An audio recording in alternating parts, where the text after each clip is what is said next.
tiré, hein. Je crois, ouais. La compagnie Nogara, elle existe depuis, enfin sous cette forme-là, avec ce nom-là en tout cas depuis 2001. On est installé à Mont-de-Lange, en Moselle, pas très loin entre Metz et Thionville. Mais qu'est-ce que c'est que ça? Ah bah tu vois bien chérie, ce sont des gants. D'accord, mais pourquoi tu portes des gants? Ah bah c'est à cause des empreintes. Des empreintes? Mais comment ça, des empreintes? Expliquez-vous, expliquez-lui vous les empreintes. Oui, les empreintes. Les empreintes digitales. Voilà, il faut pas laisser d'empreintes, quoi. C'est tout simple. Sur la gouttière? Et oui, sur la gouttière. C'est quoi le souci exactement avec la gouttière? Eh ben c'est le cadavre. Un cadavre?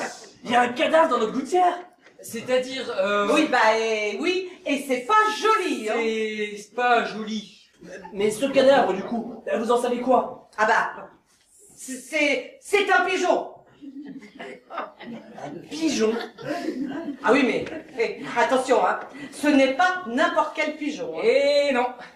Et c'est un pigeon très rare. Et oui.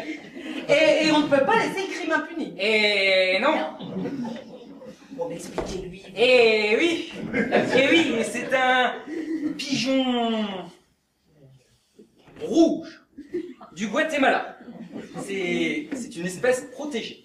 La pièce Pomme d'Adam, Pomme d'amour, on en a eu l'idée parce qu'on cherchait, on avait commencé à réfléchir sur des thèmes autour des rapports hommes-femmes et on avait envie de parler de l'évolution de l'humanité. On a finalement retenu des choses et puis au fil du temps, des mois de discussion, de rigolade aussi, on a décidé de choisir des grandes étapes de la vie d'un homme ou d'une femme et puis d'en faire un spectacle. Après est née l'idée du personnage de médium, de vin qui fait un peu un fil rouge et qui raconte l'histoire de l'humanité, de façon bien sûr comique, humoristique, voire déjantée.